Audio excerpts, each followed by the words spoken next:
parenting coach, Kristin Ward from The Parenting Place, joins us. Kristin, kia ora, thanks for your time today.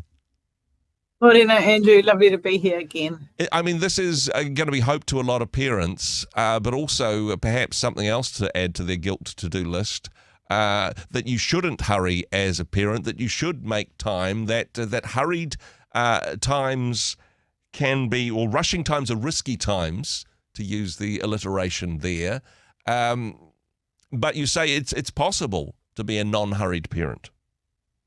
Wow. Yeah, and I think we can use the beginning of a new school term. It's a good time to just have a little evaluation, really. Yep. Have a little look at life and think, is it time for a bit of a reset? Do we need to pull back a little bit and just make term 3 work better than term 2 did? Yep. And I really encourage parents to take that opportunity to kind of evaluate how, when, like you said, rushing times are risky times, and what we mean by that is when we're rushing, we're far more likely to forget what matters and to be unable to prioritize things very well. The amount of parents I've spoken to, and this is speaking from my own life experience too, when I'm rushed, I'm far more likely to be irritable, far more likely to get snappy with my children, be impatient, and so are they, actually. Yeah, exactly. Children are much more rushed. Children don't sort of respond super well. So yeah, like, is there an opportunity to pull back from something? So I mean, it's almost the opposite of something else to do, something else to feel guilty about. It's saying, hey, let's take something off the list. Can we take a lesson perhaps from the slightly more chilled school holiday times and say, wouldn't it be nice if we could take some of that chillness into the next term? Perhaps there is too much on the plate. Perhaps we do need to pull back from some of the activities and allow more space and more grace and more time to relax and enjoy each other, rather than buying into the lie that we have to do more, that we have to be busier, because that's certainly not something we want to pass on to our children. Yeah, and all of us do better when we've got a bit of margin in our lives, whether it's the ability to just give each of your children a nice cuddle and snuggle each morning when they wake up, the ability to chat about their day a little bit before everyone's rushing out the door in the morning, and vice versa, like in the evening, and also in the evening. Like, does every evening have to have meetings and multiple extracurricular activities? Is there wisdom in dropping something, even if one of your children's going to be a bit disappointed, or some adult commitment that you have, someone might be disappointed with you, but is there wisdom in sometimes just pulling back a little bit and guarding your time, protecting it, and having some more peace in your life and margin? There's this really interesting study that was done, and it's actually known as the Good Samaritan study. Okay. And basically what these social researchers at Princeton University Theological Study, they studied the behavior of people when they were rushed and unrushed. And what they did in this experiment, they took 67 seminary students, so basically Bible college students, and they asked them each to prepare and deliver a sermon on the Good Samaritan.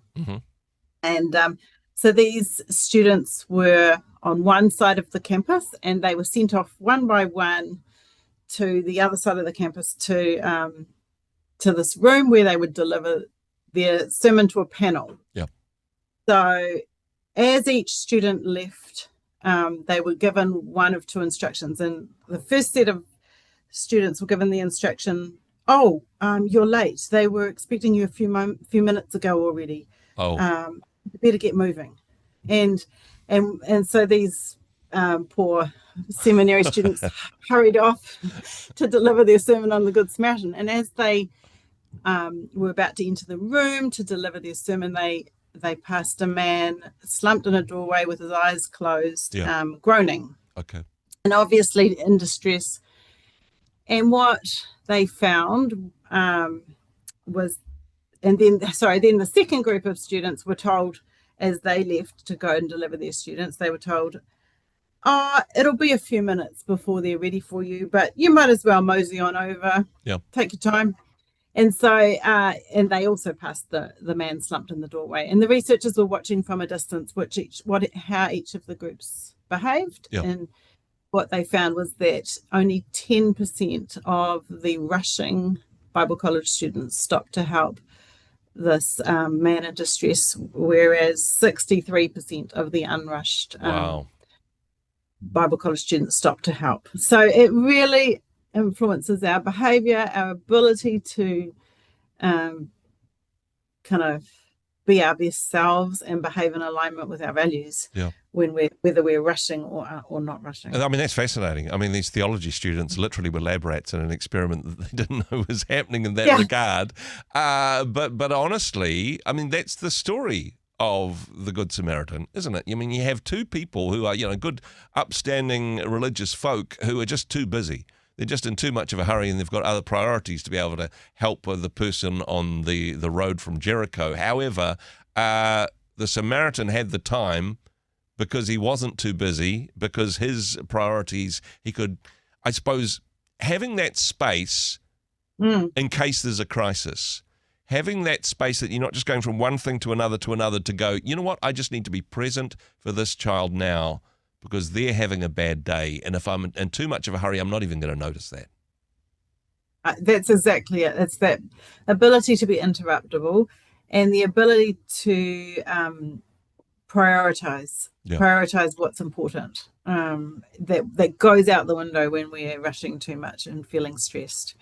So, I mean, I'm speaking to myself as much as to anyone else. We just want to keep an eye on our families, check that we're not scheduling ourselves up to our eyeballs, checking when we can say no to something and choose what is better. Such wonderful wisdom and advice, and of course more of that available at theparentingplace.nz. Kristin, thanks so much for the work that you do, the wisdom you bring, and thanks for joining us today. Oh, always a pleasure. Thanks, Andrew. Hey, thanks very much for joining us in the Rhema studio. Thanks very much for watching the interview. It's kind of nice to have an audience, actually. And if you did like what you watched, then do give us a like, do give us the thumbs up. And if you'd like to see more interviews like that one, or perhaps even better, subscribe and those interviews will come straight to you. Don't forget to turn on your notifications, and we'll see you in the next one. Cheers.